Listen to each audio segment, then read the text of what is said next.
Buenas tardes, soy la doctora Salinas, encargada del curso de filosofía. En esta sesión vamos a tratar sobre parte de la Edad Media, que está comprendida las dos partes de la patrística y de la escolástica dentro de la filosofía medieval. Entonces vamos a dar paso y vamos a dar pie a esta parte de la historia de la filosofía. Podríamos comenzar desde el momento en que se reconoce lo que es la filosofía medieval, pero también vamos a reconocer que hay una etapa conocida como una etapa de transición, como una etapa de la filosofía helenística, lo que va a dividir prácticamente lo que es la filosofía antigua con la filosofía moderna, en este caso la filosofía de la Edad Media, que se va a desarrollar sobre todo en los últimos siglos antes de Cristo y los primeros siglos del primero, el segundo, el tercer siglo de la nueva era cristiana, ¿no? Después de Cristo. Ahí se va a dar lo que es este movimiento filosófico conocido como la filosofía medieval o la filosofía de la Edad Media, en el cual para un mejor estudio, para un mejor entendimiento, se ha dividido en lo que es la filosofía de la Edad Media, primera parte, o también podríamos decir filosofía de la alta Edad Media y de la baja Edad Media. La filosofía también se va a dividir de igual manera en la patrística y en la escolástica. Los primeros años del siglo III se va a desarrollar este movimiento filosófico conocido como la patrística. La patrística, ¿y qué cosa viene a ser la patrística, no? Es la fase en la historia de la organización y la teología cristiana, que se ocupó sobre todo de la apología o defensa del cristianismo frente a las religiones paganas, primero, y a las sucesivas interpretaciones ortodoxas que darán lugar a herejías, ¿no? Entonces surge debido en los comienzos del siglo II de nuestra era. Surge el desafío a los cristianos cultos de la época, no solo de vivir el cristianismo, sino de exponerlo y hacerlo comprensible a la mentalidad culta de los paganos. La importancia de la patrística estriba en el hecho de ser el primer intento de justificar la religión cristiana y la filosofía. Los primeros pensadores cristianos se sirvieron de la filosofía para dar una explicación racional de sus dogmas. El desarrollo de los periodos, el periodo de formación que se extiende desde el siglo I hasta la celebración del concilio de Nicea en el año 325, y el periodo de apogeo que se extiende desde la celebración del concilio de Nicea en el año 325 hasta más o menos el siglo VIII.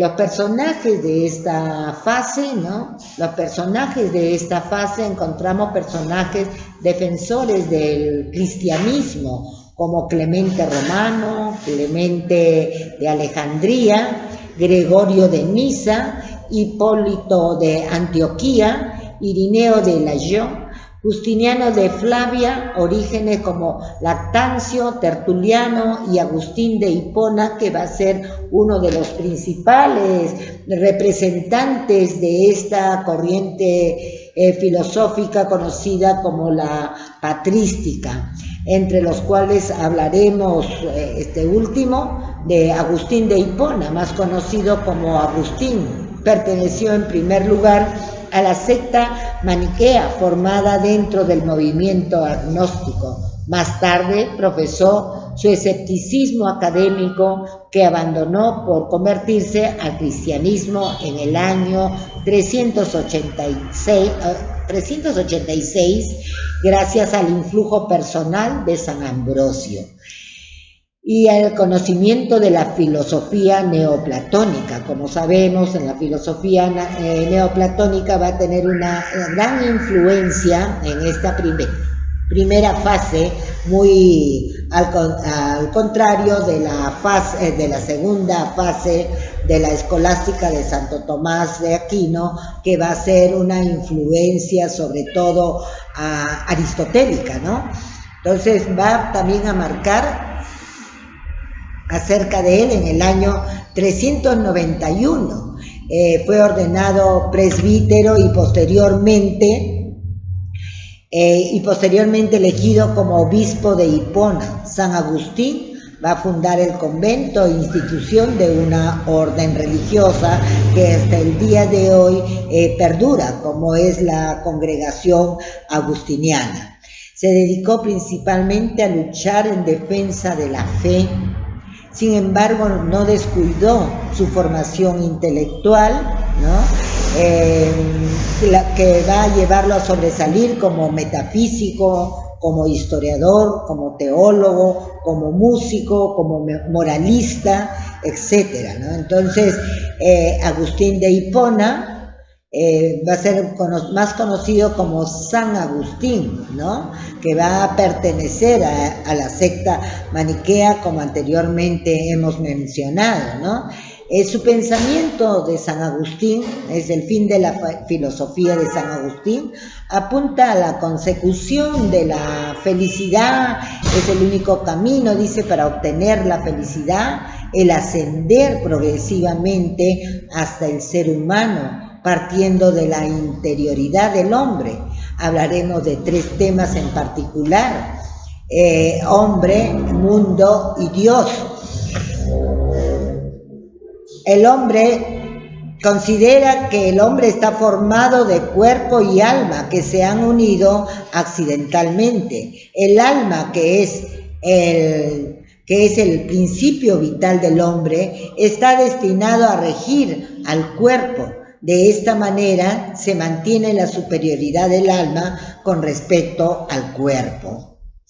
El mundo, Dios creó el mundo por medio del Verbo Divino, segunda persona de la Santa Trinidad. Lo creó libremente de la nada, sin materia preexistente y conforme a las ideas eternas que existían en su mente. De esta forma, el mundo es un reflejo de las ideas divinas. Dios afirma que el fin último del hombre es Dios. Con Dios se alcanza la felicidad. Se inclina por la teología negativa a Dios. Se le conoce mejor negando de él las propiedades de los seres creados que afirman algo positivo. De esta manera, frente a la realidad contingente, mutable, imperfecto del mundo, lo finito es perfecto y por lo tanto Dios también es perfecto. En la segunda parte, de una manera muy ligera, vamos a agarrar, ¿no?, lo que es la segunda parte de la Edad Media, conocida como la escolástica.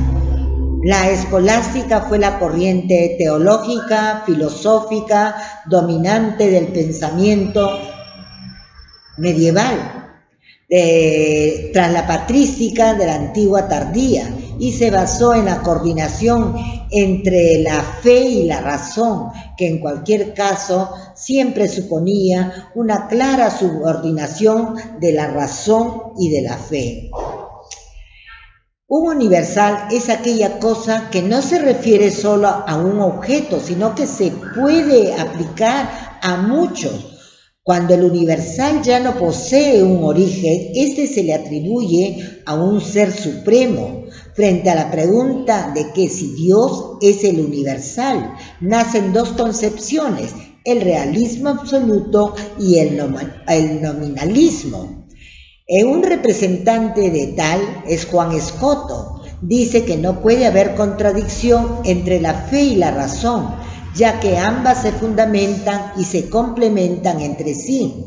La creación tiene 4 etapas: la naturaleza creadora y no creadora, la creada y la creadora, la creada pero no creadora y la ni creada ni creadora. Anselmo de Canterbury va a ser otro de los representantes de esta etapa de la Edad Media o del medievo, representante de la escolástica. La postura de Anselmo ante el problema de los universales intenta resolver un viejo dilema presente en el pensamiento medieval, sobre todo en los comentarios que Porfirio y Boecio hacían de la lógica aristotélica.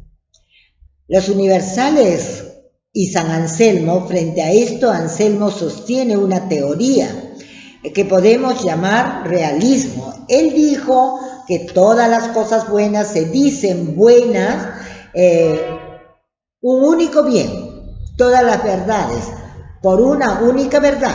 Es decir, al existir la fuente de estas perfecciones, se le otorga un estatus ontológico al concepto universal que concebimos en la mente.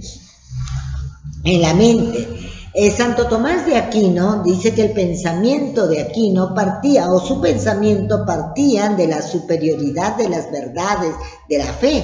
Sin embargo, ello no le impidió presentar a la filosofía como un modo de conocimiento racional, plenamente autónomo, capaz de por un lado concordar armónicamente con la teología y por otro lado trata de formar independientemente los más diversos aspectos, sobre todo aspectos de la realidad.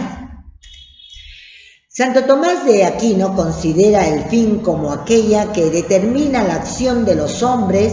Para Tomás de Aquino no existe acto humano donde la voluntad, la razón, es como facultad del libre albedrío, no tenga en sí mismo un punto al cual dirigirse. Esto quiere decir un fin, donde es la razón exactamente quien determina el medio por el cual alcanzarlo.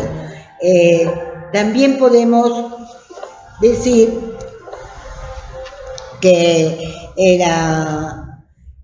los pensamientos aristotélicos que van a tener una gran influencia en Santo Tomás, así como el de la primera parte de la patrística, los pensamientos platónicos van a tener una gran influencia en San Agustín.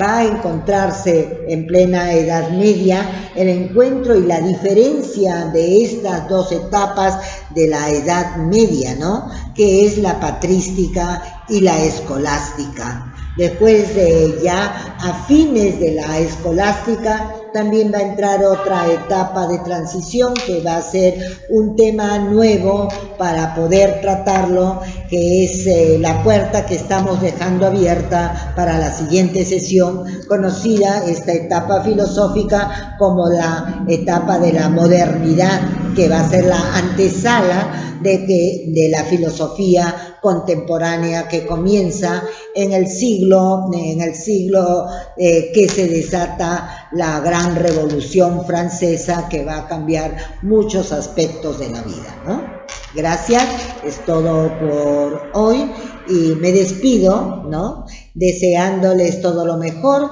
y sobre todo de que esto es un punto para continuar con una investigación que se debe hacer en el campo de la filosofía.